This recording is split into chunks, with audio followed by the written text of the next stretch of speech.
বলো যে আমি স্বীকার বলেছি, আমি মাপ চেয়ে নিচ্ছি সবাই।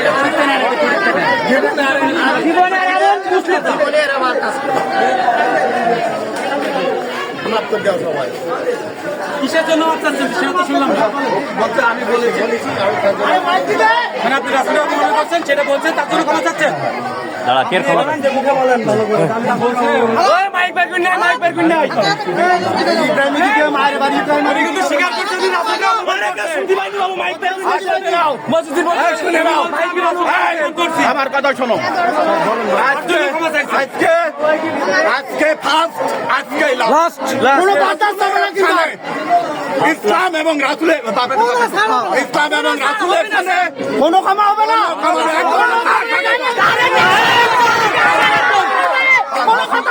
রাসূলুল্লাহ সাল্লাল্লাহু আলাইহি ওয়াসাল্লামের ব্যাপারে আঙ্কেল কাইন্ডলি ক্ষমা করবেন। রাসূলুল্লাহ সাল্লাল্লাহু আলাইহি ওয়াসাল্লামের ব্যাপারে ফার্স্ট এবং লাস্ট কোনো কথা আছে? না না না, ইসলাম শান্তি ধর্ম, আমরা মাফ করে দিলাম। আল্লাহর বিধান কি? আল্লাহর বিধান বিচার করো। আল্লাহ কেটে দাও, আল্লাহ কেটে দাও, আল্লাহ কেটে দাও। হত্যা করো নাকি? হত্যা করো নাকি?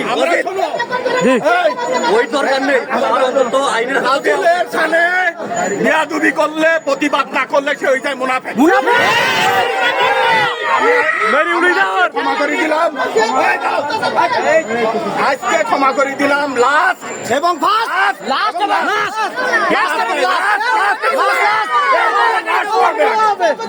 কোনো বিচার হবে না, কোনো আইন হবে না।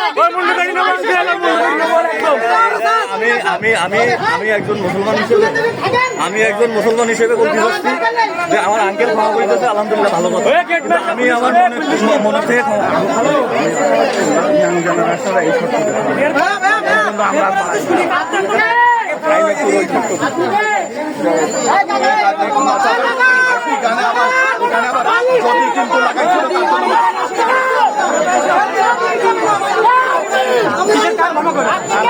ওই যে